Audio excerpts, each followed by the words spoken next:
I greet you all in the name of Jesus. Good morning, wherever you are. We thank God this great day. He has enabled us to be well and alive, strong, and looking forward to the great things that the Lord is able to do. I would like us to share from the Word of God, and I desire that the hand of the Lord shall touch you wherever you are, and He will minister to you through His gracious word to make you better, stronger, and even to give you a reason to move on, because we have to. This is the will of God. And before we share, I would like to say a word of prayer. Father, in the name of Jesus, we are grateful this morning. Our souls are glad to realize that you are our God, you are our King, our Father, and our Lord every day. We cannot make it without you. Yes, it's by your strength that we are here, that we are speaking your word, that we are hearing your word, that we are working, that we are strongly even staying at home. Wherever we are, we bless you because you are faithful in every situation. Be glorified and be lifted because you are caring, you are wonderful, and you are powerful in all your deeds. Thank you, Jesus. Thank you, Holy Spirit. Thank you, Father, for ministering to us. For this we pray in Jesus' name. Amen. Today, I would like to read from the Word of God in the book of Psalms. Different Psalms were written by different people. And it is believed some people, theologians, they argue that the Psalm I'm just about to read, that is Psalm 137, it was a psalm by Jeremiah when he was lamenting down at Babylon after the people of God were taken into captivity.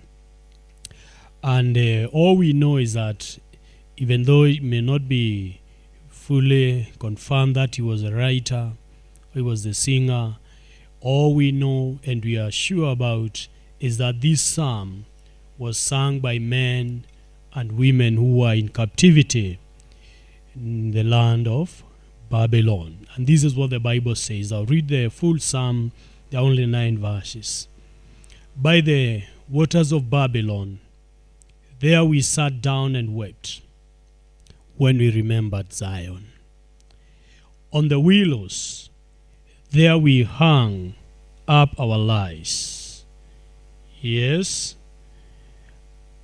for there, around there now, our captors required of us songs, and our tormentors mirth, saying, sing us one of the songs of Zion.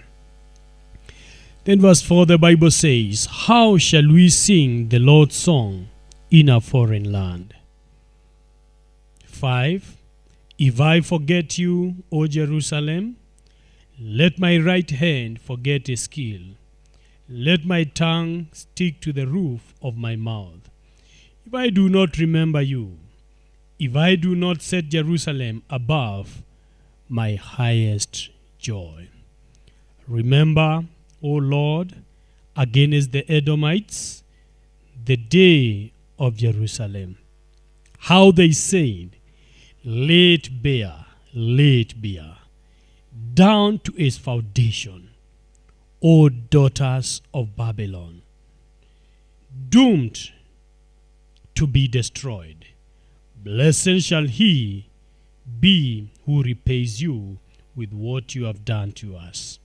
Blessed shall he be who takes your little ones and dashes them against the rock. This morning, I want just to share with us in a brief way. And what I want to encourage you, wherever you are, is that you should not forget your position in God or your place in God.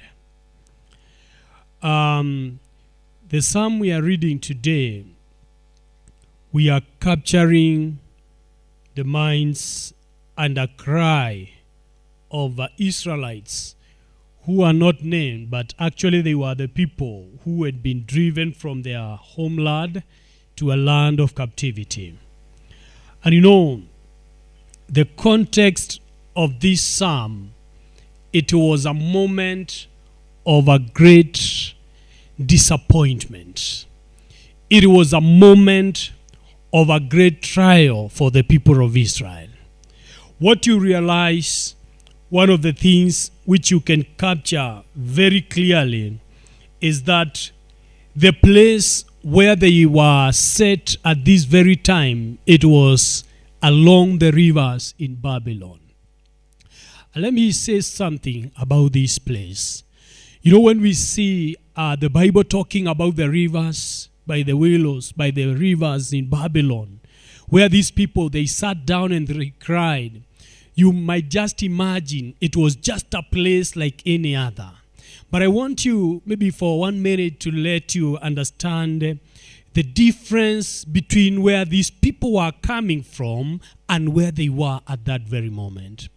Most of the people, this group which had been taken captive by the Babylonians the very first time, they were the royals.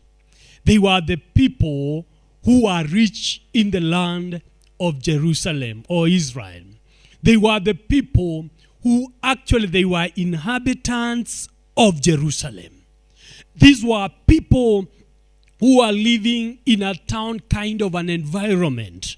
They were people who are living in well-furnished houses. Like you remember, the kind of a temple they were attending and the kind of houses they were building, it was one of the earliest civilization. And these people, they were living in a very high life. It's a good example. You can think about people who live in places like Runda, like Muthaiga, and such areas. I know there are better there are better places in Kenya than those, but I just want to give you an example of places which you know. And you know now, can you imagine now picking these people and driving them and taking them into, number one, a different country. Number two, not in an environment like they used to be, but in a place, in a completely rural areas. I do not want to name any of the rural areas, but you know, every one of you, you have a rural area in your mind which you can relate with. So these people had been taken from a very high place in life where they used to eat urban food, where they used to live an urban life, and now they have been taken a place just along the rivers. Not as royal people anymore, but as slaves and servants of Babylonians. When you can imagine that situation, it was like being transferred from a very popular and a great place to a place whereby we can call it a nothing kind of a place. And this is where the Bible says, when we were there by the waters of Babylon, we sat there, we sat down and cried. And you know, the Bible says, when we remembered Zion. These people had what I would call nostalgic memories. You know, when you are remembering things nostalgically, you remember the good old days. They were remembering their freedom there before. Actually, they were remembering the Sabbaths which they used to keep every week. They were remembering the feast, party after party. You know, the Israelites, every time, everything in Israel warranted a celebration, a feast. That is why when they harvested, they had a feast.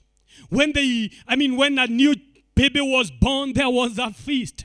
When they were remembering the Passover, they had a feast. So these people now, they were there just remembering those good old days which they used to enjoy life and they used to celebrate in every occasion. But now, as they are singing this psalm or lamenting or crying this kind of a lamentation, those things are no more. They cannot have any of these things anymore. You know, sometimes when we enjoy every day, like for example in our nation Kenya, we have been enjoying the freedom of worship. Anytime you would want to have an overnight meeting, Acacia, we have been always there. On a Sunday, it was not a question of whether to be or to not. Actually, none of us ever thought that one day we will wake up on a Sunday morning and we cannot get into the house of the Lord. Because we thought our constitution protects our freedom of worship. But let me tell you, there are things in this world which could happen to any of us in any generation which do not respect even the rights in the Constitution. Yes, it is our right, but we cannot be there anymore. And not because a man somewhere is against us, but an event has happened which is beyond our control. These are moments when you realize that if the Israelites, they did not revise or they did not reverse their imaginations and their memories towards the God of Zion, perhaps most of them would have turned to idol worship, and actually they did. Those who never maintained their minds in the land of the living, that is in the land of Zion, where Jehovah was their God, where they used to worship God, where they used to honor Sabbath, there was a possibility that this man would have turned and worshiped other gods. This morning, why am I encouraging us that we should not forget our place, our position in God? You know, the moment this man of God remembered Zion, even though they cried, even though they lamented within their hearts, they had a chance. You read in the book of Daniel, in the book of Jeremiah, in Ezekiel, in those books which were written in the land of Babylon. Like in the days of Daniel, you see him opening the windows and facing Jerusalem and calling upon the name of Yahweh. And these people, because this experience was so tough for them, you know, history says it is the time when they began the synagogues. They constructed houses which had a similarity with the temple. Not exactly the temple, but similarities. It had a place for the Holy of Holies. It had the holy place. It was a place whereby they could go face Jerusalem, offer sacrifices to God, and worship the King of Kings. Brethren, I want to tell you this morning that we are more advantaged than the people of Israel.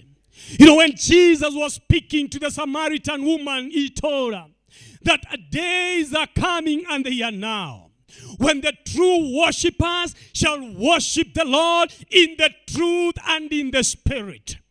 You know, Jesus was trying to speak to this woman and telling her, we will neither be worshiping in Jerusalem or on the mountains like sons of Jacob, but the true worshipers will worship the Lord in the truth and in the spirit.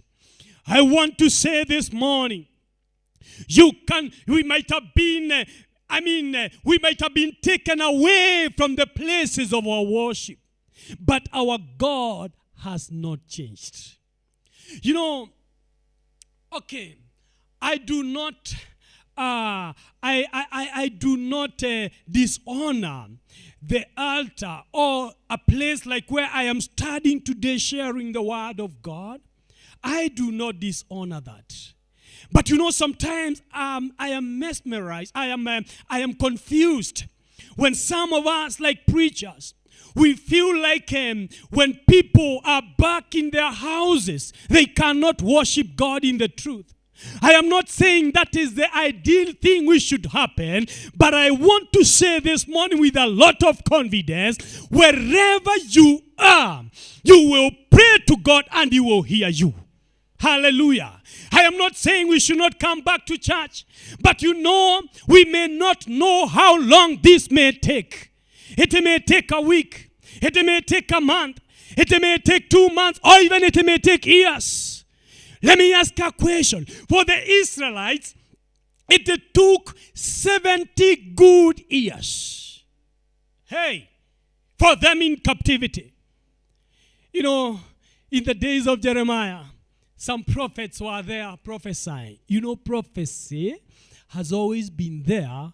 True and false prophets have always been there, like I was saying the other day. Some were prophesying and saying, look, you are so powerful. You cannot be taken to Babylon. You will conquer. These are some of the prophets. But you know what? Jeremiah told them, guys, in Jeremiah 29, do not allow these false prophets to deceive you. Because going to Jerusalem is a must. What I urge you, when you go there, construct houses. Pray for the welfare of that land you're going. Because in His welfare, you shall get your welfare. Do you know, brothers and sisters, sometimes there are circumstances which may come your way and you have got no control over them?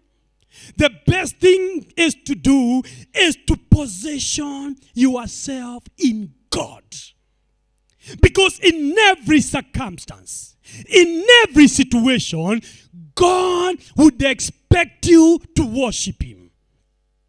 We have been living in a moment whereby some of us preachers, there are people whom we touch, those who are giving big tithe and big offering. You tell them, come.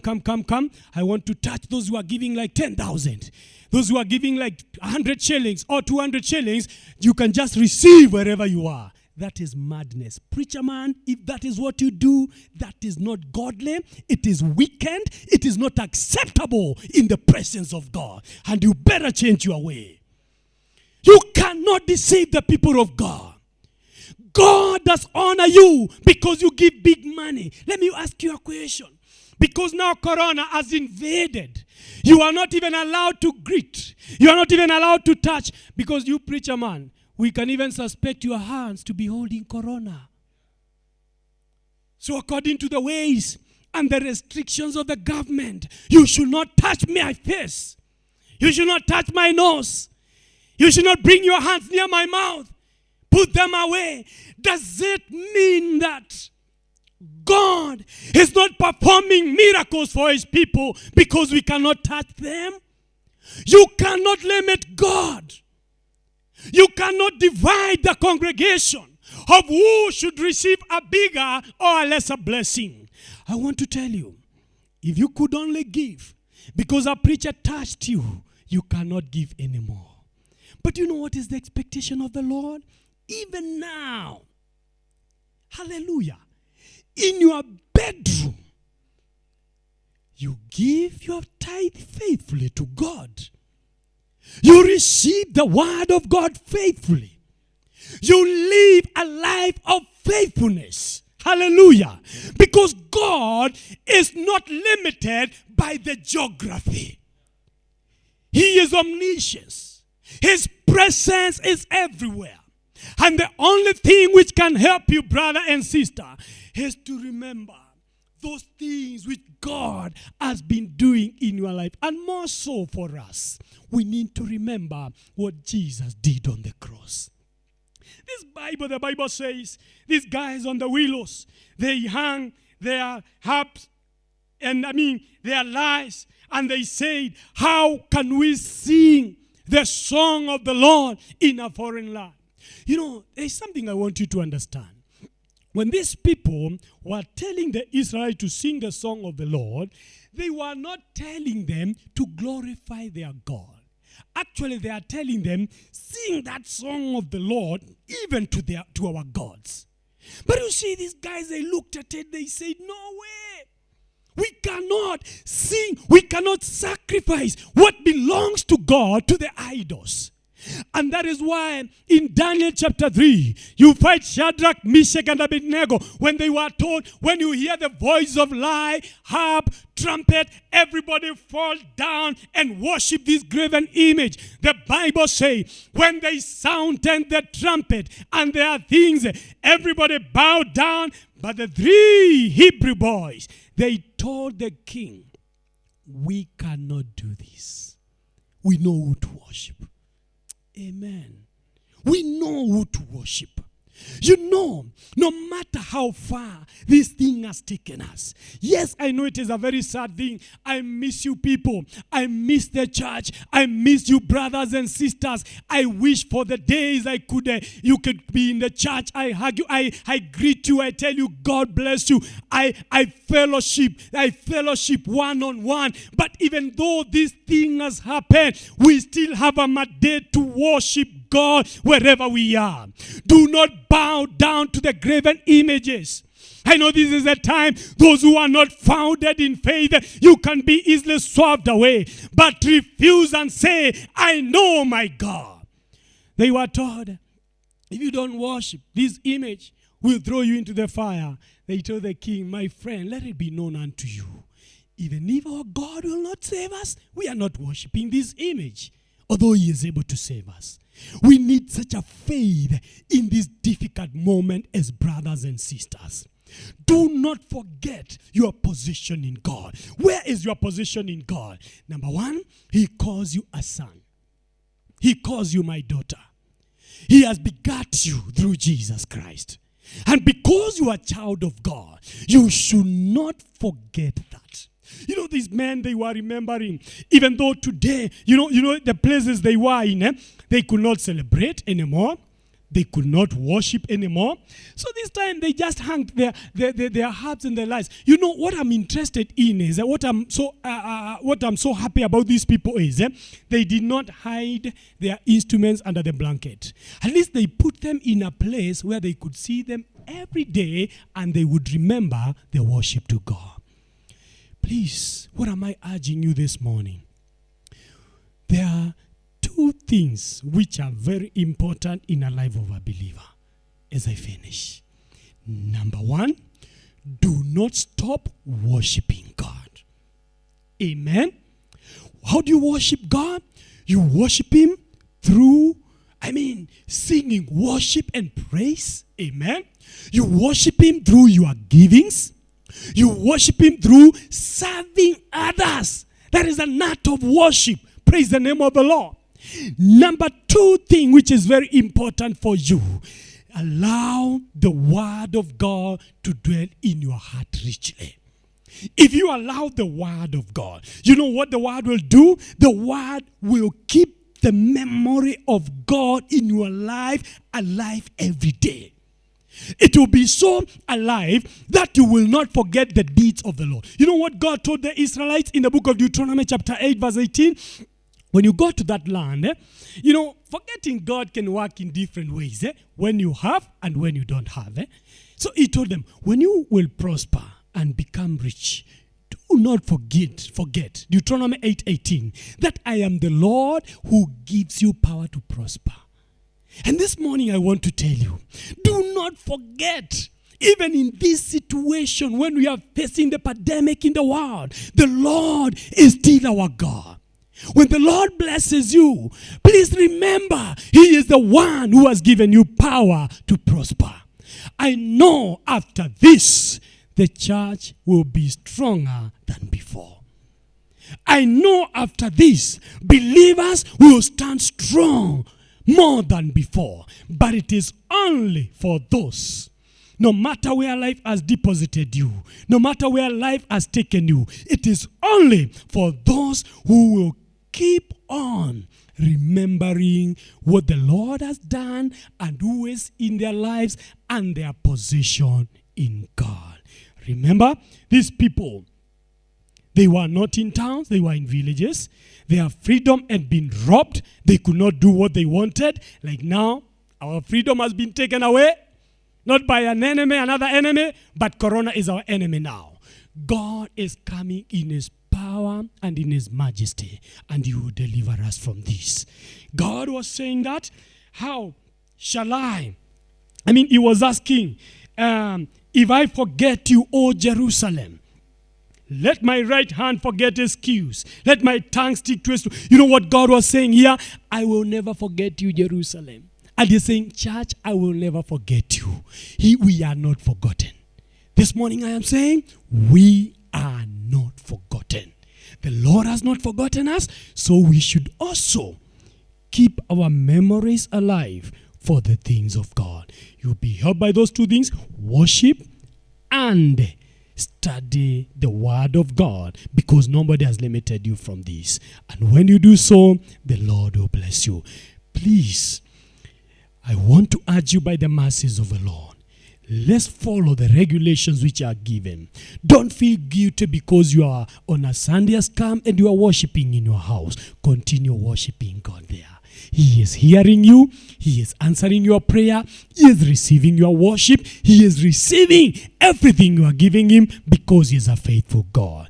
It shall not be long. Soon and very soon, the Lord will deliver us from this. Stay safe. Stay at home. And please don't do things which are outside the regulations which you have been given, because we want you back strong and healthy in Jesus' name.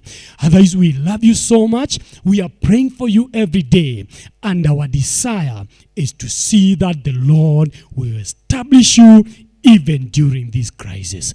I could not go through the whole psalm because my time does not allow me, but the little I have said, please keep it in your mind. Do not forget your position in God. He calls you my beloved. He will never leave you. He will never forsake you. May the Lord bless you and keep you strong in Jesus' name. Father, bless your people this morning. Strengthen them. Even those whom their minds may run away and forget the great things you have done to us. Father, I pray that you may preserve their minds and their hearts in you. Let them stand strong and worship you day by day. Be glorified and be lifted, King. For this we pray in Jesus' name. Amen. Please send this message to as many people as possible, and our messages. Subscribe to our YouTube channels. Log in our Facebook and everything. We have distributed these messages in every platform which can reach you wherever you are, and we believe the Lord will bless you. We shall improve as we continue, and the Lord bless you so much and keep you strong. Keep your memories in God, in Jesus' name. Amen.